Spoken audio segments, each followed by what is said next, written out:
Assalamualaikum warahmatullahi wabarakatuh. Bismillahirrahmanirrahim.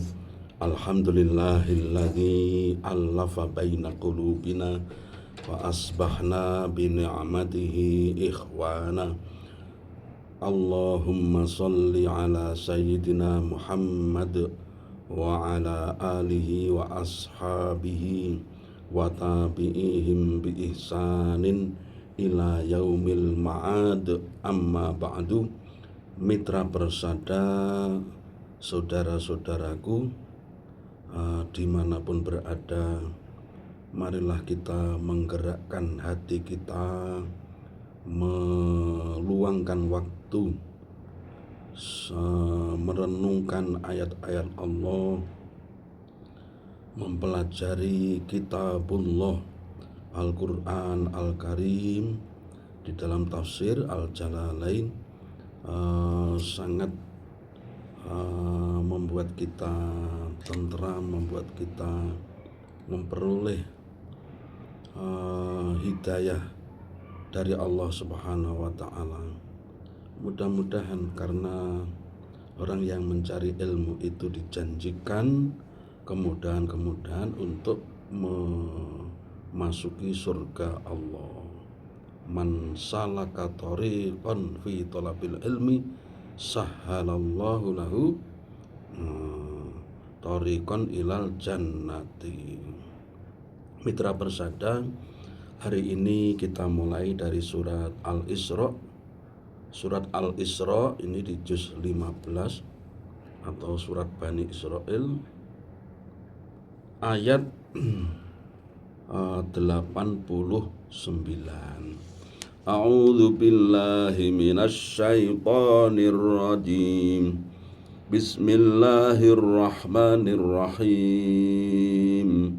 Walaqad sarrafna lin-nasi fi hadzal qur'ani min kulli mathal wa fa'aba aktsarun nasi illa kufura.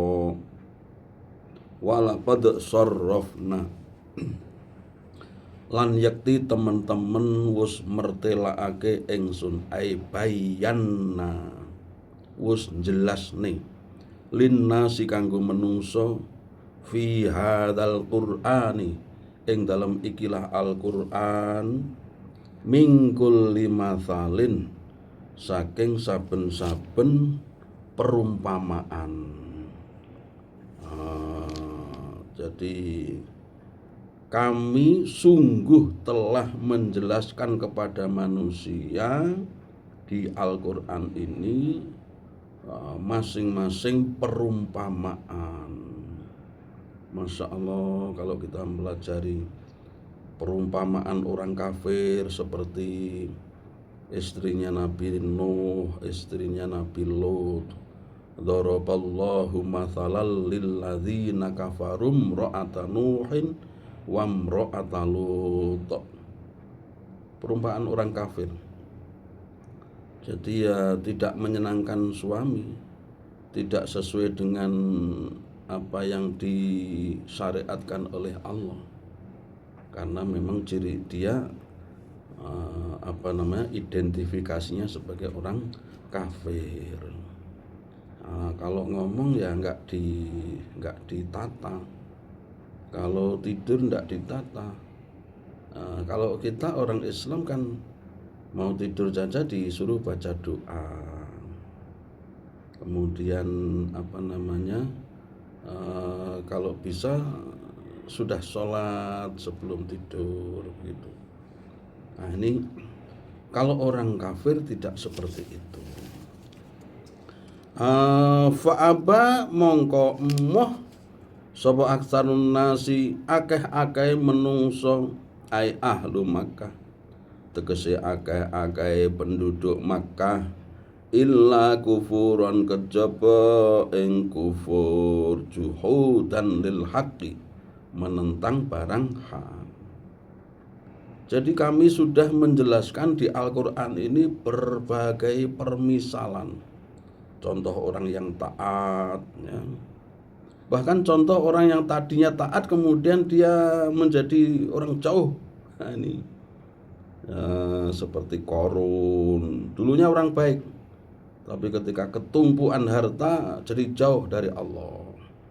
Kalau di zaman Nabi namanya Sa'labah ya, diriwayatkan itu seorang bernama Sa'labah. Ya itu minta kaya, minta didoakan kaya. Nah, sudah diingatkan nggak usah minta kaya. Nah, begitu kaya betul jauh dari Allah. Jadi manusia ini setiap waktu ya harus hati-hati.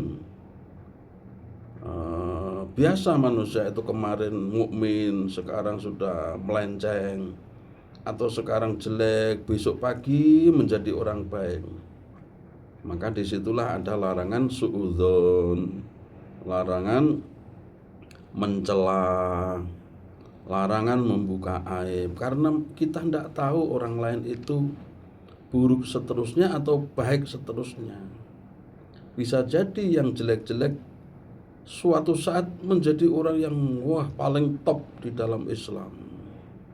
Dulu sahabat-sahabat ada cerita-cerita begitu, seperti Abu Dzar Al-Ghifari, mantan perampok. Ketika masuk Islam ya sudah menjadi perawi hadis. Umar bin Khattab kayak apa sebelum masuk Islam? Begitu masuk Islam, Masya Allah, banyak kalimat-kalimat yang diucapkannya dikokohkan, diteguhkan oleh ayat-ayat suci Al-Quran. Misalnya di surat At-Tahrim itu, belum marah sama siapa? Hafsah. Kanjeng Nabi kalau menceraikanmu bisa loh dia itu mendapatkan yang perawan, yang cantik, yang beribadah, yang rajin ibadah. Jangan jadi istri, jangan menuntut suami yang enggak dimampui oleh suami. Itu diabadikan oleh Allah. Asa rabbuhu in tallaqakunna ayyubtilahu azwajan khairan minkunna. Jadi bisa jadi kalau Kanjeng Nabi menceraikanmu, dia diganti oleh istri yang lebih baik dibanding dirimu.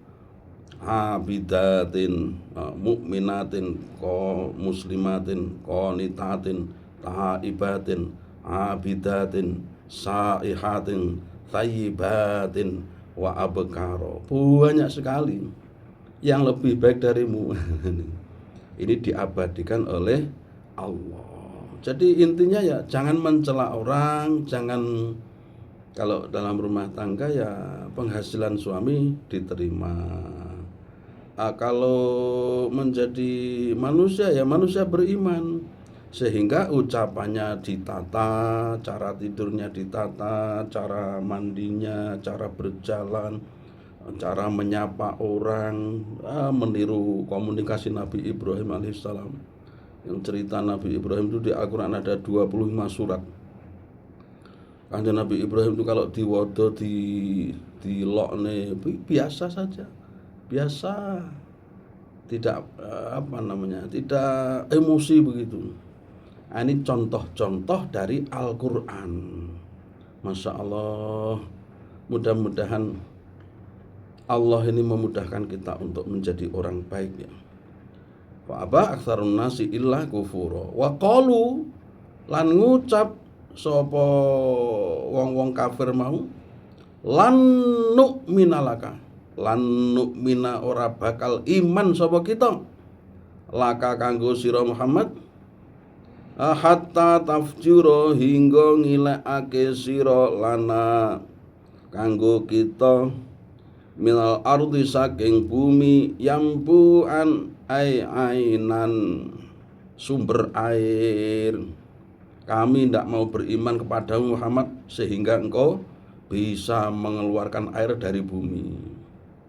Itu kalau Kanjeng Nabi berdoa bisa, tapi tidak seperti itu, karena sudah tahu bahwa sudah ada dalam rahasia bahwa meskipun mereka dituruti permintaannya, tetap saja tidak mau beriman. Nah ini makanya nggak usah dijawab, nggak usah diperhatikan permintaan itu. au takuna utawa ana laka kanggo sira apa jannatun kebon bustanun tegese kebunan min nakhilin saking kurma wa inabin lan min nakhilin saking anggur kebalik ya wa min nakhilin saking kurma wa inabin lan anggur fatu fajira nuli ngilakake sira alhanhara ing pira-pira kali khilalaha ing dalam tengah-tengahe nakhil wa inab kebun kurma dan kebun anggur tadi tafjiron kelawan imili temenan atau ya apa engkau memiliki kebun kurma, kebun anggur, kemudian di tengah-tengah kebun itu airnya mengalir dengan deras, dengan indahnya, itu tuntutan mereka. Baru kami beriman. Autus kita utawa mecah sira as-samaa ing langit. Kama kaya barang zaam takang nyono sapa sira alaina ing atase kita kisafan kelawan mecah temenan kitoan. Jadi langit dibelah oleh aku iman aramu nek awakmu iso mbelah langit. Au tak tiya utawa nekake sira billahi kelawan Allah wal malaikat lan pira-pira malaikat qabilan ing madhep temenan muka balatan. Jadi permintaan yang ya Allah tidak masuk akal. Tetapi sebenarnya bisa itu dituruti. Allah Maha Kuasa.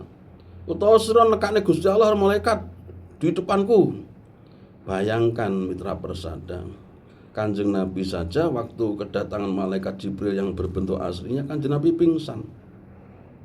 Itu baru satu malaikat. Lah kalau Allah yang datang ketika Nabi Musa pengen melihat Allah, jawaban Allah itu di juz 9 ya, surat Al-A'raf itu. Rabbi arini kaifat, Rabbi arini angdur ilaik. Gusti kula aturi, kula pengen weruh panjenengan, pengen ngertos saged ningali. Qol antaroni walakin angdur ilal jabali.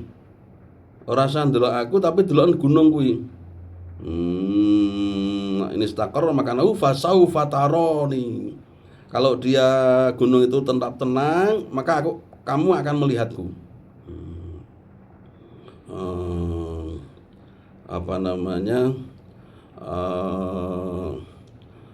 Fangzur ilal jabali inistaqarra fa inistaqarra fasaufa taroni. Falamma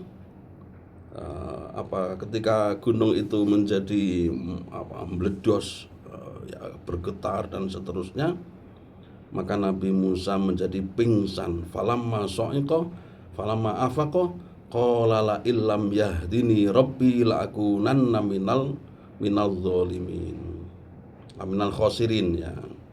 Begitu siuman, begitu hilang pingsannya, Nabi Musa mengaku, ya Allah, kami sudah tidak pengen lagi. Kalau engkau enggak mengampuni aku termasuk orang yang merugi. Itu kok orang Arab minta Allah datang, malaikat datang. Itu ke Nabi Musa aja belum kelihatan sudah gunung udah meletus. Kanjeng Nabi saja pingsan, badannya keringetan ketika malaikat Jibril merupakan diri dalam bentuk yang aslinya. Ini orang-orang yang tidak beriman memang bukan main ya. Siksaannya batin kepada Kanjeng Nabi sallallahu alaihi wasallam. Penentangannya itu wah, bukan main. Padahal mereka itu bleki watu aja mati. Tapi ya itu petentang-petenteng, angas, engkres. Jadi bukan luar biasa tantangan seorang dai, yaitu Al-Ustadz Al-Kabir ya, guru kita yang agung, yaitu Kanjeng Nabi sallallahu alaihi wasallam. Kita ini pada hari ini insya Allah lebih mudah, lebih nyaman, maka kita bersyukur ya. Kalau bersyukur atas kelahiran Kanjeng Nabi, maka berarti memuliakan beliau. Memuliakan beliau yang paling bagus adalah melaksanakan keseharian beliau dalam beramal. Kanjeng Nabi itu kalau ketemu orang nyapa, kalau omong sama orang, melihat orang yang diajak omong, mengucapkan salam dan seterusnya. Au yakuna utawa ana laka kanggo sira Muhammad apa baitun umma min zukhrufin saking apa jenenge zahab, saking emas, utawa awakmu Muhammad duwe omah yang berasal dari emas. Au tarqa utawa munggah sira tas'uda fis sama ing dalem langit alas alam. Walan nu'minalan ora bakal iman sapa kita lirukika keduwe munggah sira. Seandainya engkau munggah naik ke langit, kami tidak akan beriman, ya. Hatta tunazzila hingga nurunake sira alaina ing ngatasi kita minha saking sama kitaban ing kitab fihi iku tetep ing dalam kitab tasdiku ka utawi tondo benerake sira yen sira utusan nakra'uh kang maca sapa kita hu ing kitab. masyaallah. Atau seandainya engkau naik ke langit kemudian turun sudah membawa kitab, baru kami beriman. Engkau naik ke langit kemudian turun ke bumi ini membawa kitab yang kami bisa membacanya, niscaya kami akan beriman kepadamu. Itu semua gumbal. Semua itu adalah goroh atau dusta. Walaupun itu dituruti, mereka tidak akan beriman. Karena apa? Karena sudah khatamallahu ala qulubihim. Allah sudah menutup pintu hati mereka. Wa ala sam'ihi, pendengaran mereka. Mendengar kebaikan tapi tidak mau melakukan. Wa ala basarihim, penglihatan, melihat itu barang benar tapi tidak mau beriman. Nah, ini kita bayangkan penentangan para kaumnya Kanjeng Nabi pada saat itu. Ya, di Arab Saudi kan panas kan, ya, apalagi di Madinah ya panas, di Mekah pun juga panas. Jadi beda dengan daerah kita. Mereka karena alam itu kan mempengaruhi penduduknya. Jadi ke alamnya yang panas-panas itu biasanya orangnya ya rada lah. Nah, kalau daerah kita ini alhamdulillah. Kul dawuhna sira Muhammad, maka Allah menyuruh Kanjeng Nabi menjawab atas permintaan mereka itu. Subhana Rabbi, maha suci pangeran kula. Hal kuntu ora ana utawi ingsun illa basyaron, kejaba menungso kasar, manusia biasa, rasulan kang den utus, wong kang den utus, kasairul rusuli, kaya sekabehane pira-pira rusul. Walam yakunu lan ora ana sapa rusul iku yaktuna nekaake sapa rusul bi ayatin kelawan ayat illa biidnillahi, kejaba kelawan izine Gusti Allah. Para rasul sebelumku itu tidak mendatangkan ayat atau bukti kekuasaan Allah atau mukjizat kecuali ada izin dari Allah. Lah kami ini enggak diizini untuk, ya gampangnya, nuruti permintaan kalian. Kami ini hanya ya manusia biasa seperti kalian, hanya saja kami ini mendapat SK sebagai rasul, sebagai utusan. Nah, ini jawaban Nabi singkat, tapi ini mengandung makna bahwa kalau mau iman ya iman saja, tidak usah nuntut begini. Ya buktinya kebenaran Kanjeng Nabi ya Al-Quran itu. Mukjizat, apalagi mukjizatnya semakin kesini ya, semakin sekarang ini semakin terbukti. Hari itu kalau sudah akhir, hari mau kiamat, maka kezaliman menyebar ya. Orang jor-joran bangunan, kemudian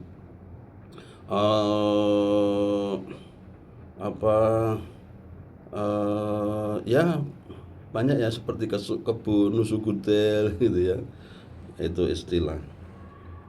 Banyak sekali adanya misalnya orang-orang yang mengaku sebagai nabi palsu, atau banyak sekali kebohongan-kebohongan. Nah, ini bukti mukjizat dari sabda Nabi bakal terjadi. Ternyata terjadi benar kan? Berarti Kanjeng Nabi itu benar. Berarti apa yang dikatakan itu terbukti gitu. Wa ma mana'alan ora nyegah annasa ing menungso ayu minu ing yen to iman sapa nas ilja analikane nekani hum ing nas apa alhuda pituduh illa angqalu kejaba yen to ngucap sapa nas aba asa ana to ngutus sapa Allah Gusti Allah basaron ing manungsa biasa, manusia kasar, rasulan ing dadi utusan, walam yab'as lan orang utus sapa Allah malakan ing malaikat.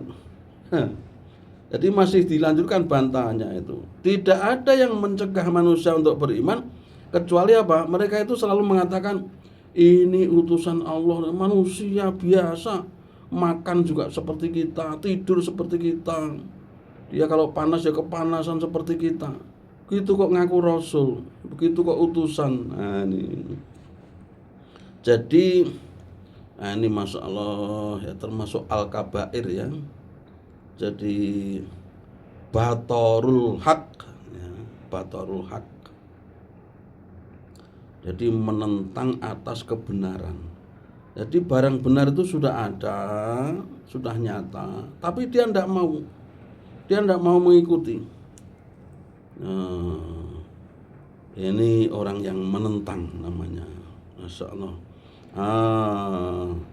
Kul dawuhna sira Muhammad lahum kaduwe wong-wong sing kafir mau laukana lamun ana fil ardi ing dalam bumi sapa malaikatun malaikat yamsuna kang mlaku sapa malaikat mutmainnina hale anteng kabeh lanazzalna yakti nurunake ingsun alaihim ing atase menungso sing ndak iman mau minas sama saking langit malakan ing malaikat rasulan ing utusan ing dadi utusan la yursalu ila qaumin rasulun illa min jinsihim.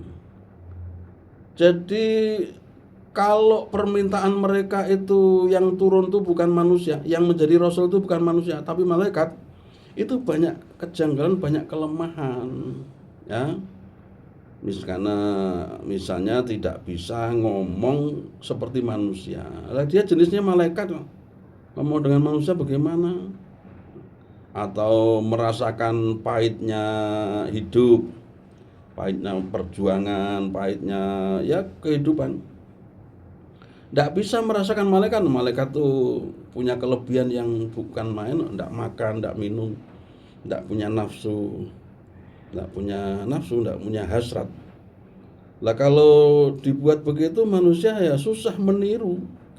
Makanya diutus dari golongan manusia biasa supaya bisa merasakan, oh iya ya, oh iya orang miskin itu begini, oh kalau berperang itu begini rasanya, kalau lapar itu begini. Nah, bisa merasakan apa yang dirasakan oleh orang lain. Nah, itu salah satu alasan kenapa diutusnya para nabi itu dari golongan manusia. Nah, ini manusia, orang-orang kafir tadi nggak memahami, maunya utusan atau rasul itu dari malaikat. Banyak sekali itu seperti di kitab Ar-Rusulu War-Risalat ya. Itu dijelaskan di sana kenapa rasul itu laki-laki, kenapa ya rasul itu dari golongan manusia bukan golongan yang lain, golongan jin atau golongan malaikat. Nah, ini ada alasan-alasannya di sana. Kul kafa, kul ngucapno sira Muhammad, kafa cukup billahi kelawan Gusti Allah apane syahidan saksine baini ing dalam antarane ingsun wa bainakum lan ing dalam antarane sira kabeh. Kanjeng Nabi disuruh menutup wis cukup Allah lah yang menjadi saksi antara aku dan kalian, antara pendirianku dan pendirian kalian, antara keinginanku dan keinginan kalian. Jadi saksi apa? Ala sidqi, ing atase benere ingsun.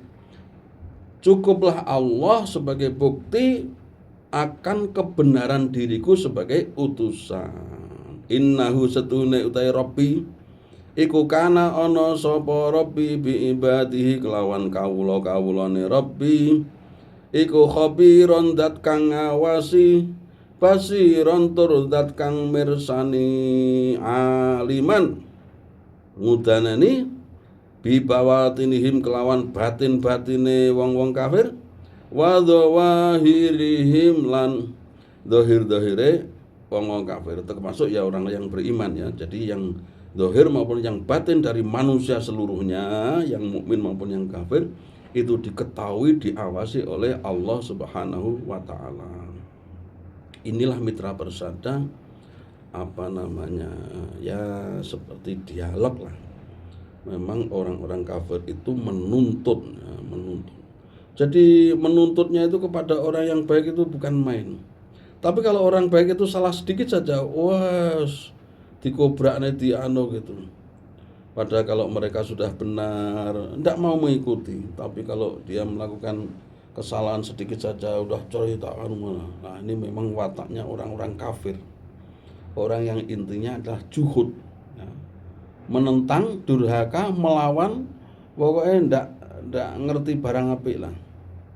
Bahwa berkata-kata itu harus dengan lembut, harus dengan hati-hati, ya. Karena ma yalfidhu min qaulin illa ladaihi raqibun atid. Tidak ada yang kata-kata yang keluar dari seseorang kecuali ada malaikat yang mencatatnya. Maka kita tidak bosan untuk mempelajari Al-Quran ini, walaupun sedikit-sedikit, hanya beberapa ayat. Ini menjadi cara kita mendekat kepada Allah dan kepada kalamullah, yaitu Al-Quranul Karim. Mudah-mudahan dengan begitu dosa-dosa kita diampuni, kemudian kebaikan kita bertambah, dan insya Allah mudah-mudahan kita mendapat rahmat dari Allah Subhanahu wa ta'ala. Demikian mitra persada. Mudah-mudahan mitra persada diberi kesehatan yang prima, umur yang panjang, rezeki yang murah, banyak dan barokah, putra-putri sholih sholihah, semua permintaannya diijabahi Gusti Allah. Amin ya rabbal alamin. Wallahul muwaffiq ila aqwamit thoriq. Wassalamualaikum warahmatullahi wabarakatuh.